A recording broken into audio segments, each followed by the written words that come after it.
एक भयानक सड़क हादसा हो जाता है जिसमें ई रिक्शा चलाने वाले 50 साल के सतबीर की मौत हो जाती है। हालांकि हैरान करने वाली बात यह है कि ई रिक्शा जिसको वो चलाया करते थे वो हाईवे पर इस तरीके से साइड में पड़ी हुई मिलती है, पूरे तरीके से तहस नहस हो चुकी है। लेकिन पूरा परिवार यहाँ पे पहुंचा हुआ है, ना तो उनको अभी तक कारण पता चल पाए कि आखिर ये सड़क हादसा हुआ किस तरीके से है। वो ई रिक्शा चलाया करते थे, देर रात को घर आ जाते थे। कल देर रात को जब वो घर नहीं लौटते तो उनके 3 बेटे हैं, सारे के सारे बाहर निकल जाते हैं, इधर उधर ढूंढने का प्रयास करते हैं बस स्टैंड पे, रेलवे स्टेशन पे। लेकिन सुबह फिर एम्बुलेंस जो है वो उनको घर लेकर आती है और उसके बाद उनको पूरी पता चलता है कि इस तरीके से हादसा हो गया था। दुर्घटनाग्रस्त होने के बाद उनको अस्पताल लेके जाया गया और हॉस्पिटल वालों ने उनको रेफर कर दिया कि इनको बड़े हॉस्पिटल ले जाओ, किसी मेट्रो सिटी में ले जाओ। लेकिन उसके बाद कि वो घर ही आए थे वो उसके बाद दम तोड़ देते हैं, उनकी दुखद मौत हो जाती है। और परिवार यहाँ पे दर दर ठोकरे खाता फिर रहे हैं, यहाँ पे चक्कर काट रहे हैं अलग अलग पुलिस थानों के कि उनको जानकारी मिल जाए कि सड़क हादसा हुआ क्या है, क्या कुछ पूरा मामला है, आखिर उनके पिताजी रात भर थे कहाँ। और 50 साल के सतबीर जिन्होंने दम तोड़ दिया इस सड़क हादसे के बाद, उनका परिवार यहाँ पे कारण जानना चाहता है। एक बार उनका बेटा यहाँ पे मौजूद है, उनसे एक बार बातचीत करते हैं। तो क्या कुछ पूरा मामला एक बार बताइए, कल रात के बाद हुआ क्या था? हम कल रात को जैसे 10:30-11 बजे का टाइम हुआ, मैं अपनी मम्मी को बोला वो पापा को देखा तो अभी तक घर नहीं आए। वो मैं और मेरा भाई बड़े वाला, हम दोनों ना बस स्टैंड नमस्ते जो सब जगह ढूंढा हमने। तकरीबन 2:30 बज गया हमको रात के ढूंढते ढूंढते, हम हार के घर चले गए। उसके बाद सुबह 9:30 बजे मेरी सिस्टर मेरे को सोते हुए उठाया और बोलते हैं भी डैडी को ना एम्बुलेंस में लेके आए हैं भाई, उनको चोट लगी हुई है ज़्यादा और देख ले एक बार जाके। एम्बुलेंस वाले से मैंने पूछा, मैं कहा भाई कहाँ से लेके आए हो मेरे डैडी को? कह रहा भाई पहले रात इनको पुराने उसमें इमरजेंसी में ट्रांसफ़र करा था और पुराने से नए में भाई वहाँ से यहाँ सीधा घर ले गया। मैं भाई कोई ज़्यादा चोट हो तो बता दे। कह रहा भाई रोहतक रेफर किया है। मैं भाई रोहतक हम लेके नहीं जानते, हम अपने को सिग्नेस में दिखा लेंगे।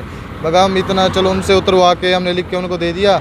इतना 10-15 मिनट हमने डैडी को जैसे गाड़ी में लिटाया, सिग्नेस तक पहुँचे, वहाँ जाकर उन्होंने भाई कह दिया भाई ये तो डेथ हो गया, इनको ले जाओ वापसी। और उसके बाद भैया हम अपने डैडी को घर रख के थाने के चक्कर काट रहे हैं, सेक्टर 6, 12, मॉडल टाउन, सिटी। कोई जवाब नहीं है, कोई पुलिस वाला ये नहीं बता रहा भाई कौन लेके गया उठा के, कौन कैसे क्या हुआ। और पहली बात तो मैम गाड़ी का एक्सीडेंट। आपको ये जानकारी कहाँ से मिली कि ई रिक्शा हाईवे पर मौजूद है? ये जी चाचा लगते हैं हमारे, उन्होंने बताया था मेरे भाई के पास, मैंने फ़ोन किया। वैसे इसमें स्मार्ट बैटरी होती है भाई, उसके सेंसर से पता लग जाता है रिक्शा सिस्टम है कहाँ पे। मतलब खुद ट्रैक कराया? खुद ट्रैक करवाया और कुछ जानकार थे हमारे जिन्होंने बताया भी तेरे डैडी की रिक्शा वहाँ है।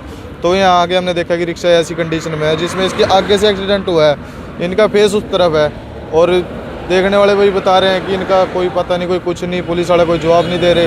तो ना अब तक हमको ये पता लगा कि कौन सी पीसीआर मेरे डैडी को हॉस्पिटल लेके उठा के, कौन नहीं, कोई जवाब नहीं है। सब ने हाथ उठा दी भी। मृतक का नाम? मेरे पिताजी का नाम जी सतबीर है। क्या काम करते हैं? ई रिक्शा चलाते थे जी, वही सब साम रहे थे, सारा कुछ वही देखते थे। अब बड़ा भाई है, उसका भी हफ्ते पहले एक्सीडेंट हुआ था इसी रिक्शा से, उसको बाजू में चोट दी, इसलिए डैडी लेके आ गए थे उसकी रिक्शा, भाई मैं चला लेता हूँ इतना तू है। अब वो तो चले गया, भाई पड़ा है।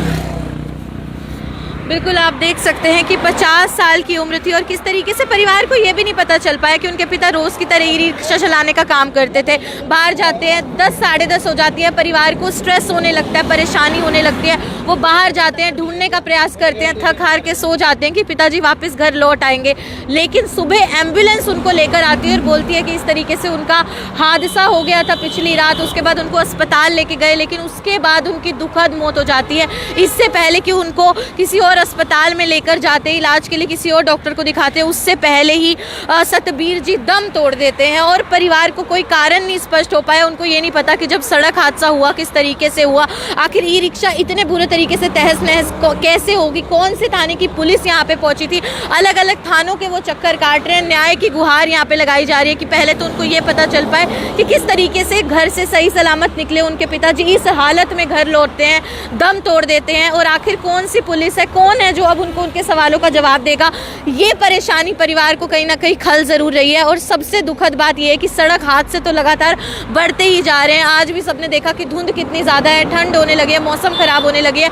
हाईवे पर लगातार सड़क हादसे की खबरें, करनाल ब्रेकिंग न्यूज़ भी आपको दिखाता हुआ आ रहा है। लेकिन यहाँ पर एक सबसे जो अजीब चीज़ सामने आती है वो ये है कि जो भी पुलिस यहाँ पे पहुंची होगी, आखिर एक व्यक्ति इतना ज़्यादा इंजर्ड हो जाता है, इतना ज़्यादा चोटिल हो जाता है, तो जाहिर सी बात है पुलिस यहाँ पे पहुंची होगी। लेकिन क्यों आखिर घर वालों को कॉन्टैक्ट नहीं किया गया, घर वालों को कोई सूचना नहीं मिली। पूरी रात परिवार जो है ढूंढ के थक के सो जाता है और उसके बाद सुबह को जो है एम्बुलेंस उनको घर लेके आती है और इससे पहले कि वो दूसरे हॉस्पिटल लेके जाते उनकी हालत इतनी ज़्यादा नाजुक कैसे होगी थी कि वो दम तोड़ देते हैं। ये अपने आप में एक बड़ा सवाल है और परिवार यहाँ पे सबसे पहले तो चाहता है उनको आखिर कारण स्पष्ट हो पाए कि अपने पिता को जिन बेटों ने खो दिया, किन कारणों के कारण खो दिया, वो जानना चाहते हैं। और आप लोगों से भी एक बार फिर से अपील कर देती हूँ, सबसे पहले प्रशासन से यही अपील रहेगी कि परिवार की ओर थोड़ा ध्यान केंद्रित किया जाए, उनके सवालों के जवाब दिए जाएं और उसके बाद ही उनको न्याय तो मिल जाएगा। लेकिन जो सड़क हादसे हैं वो लगातार बढ़ते जा रहे हैं, तो आप थोड़ा एहतियात ज़रूर बरतिए, क्योंकि आप एक बार हालत देख सकते हैं कि कितने भयंकर तरीके से सड़क हादसा हुआ था कि ई रिक्शा के पूरे परखच्चे उड़ चुके हैं, पूरे तरीके से तहस नहस हो चुकी है